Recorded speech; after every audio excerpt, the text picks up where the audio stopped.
سمية الخشاب. لقد استطاع الشاعر أن يكسر كل تقاليد الشعر، أن يقفز على كل الحواجز، وأن ينطلق بشعره وبخياله بعيدا بعيدا، بل ولقد استطاع أن يحلق في آفاق أخرى عوالم خاصة صنعها بنفسه. إني لأترك لشاعرنا الكبير المجال كي يقرأ لنا شعره بنفسه ليمتعنا ويطرب آذاننا. هسمعكم الحلزونة عشان الحلزونة عزيزة عليا شوية. الحلزونة يما الحلزونة، خبيني يما يا حلزونة.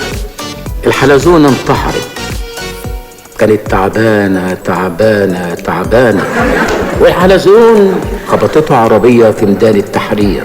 إنه يذكرني ببيت للشاعر دعبل حينما قال: إني لأفتح عيني حين أفتحها على كثير ولكن لا أرى أحدا.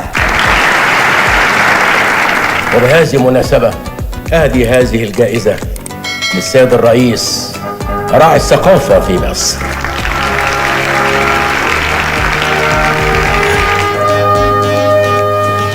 اشترك في القناة ليصلك كل جديد.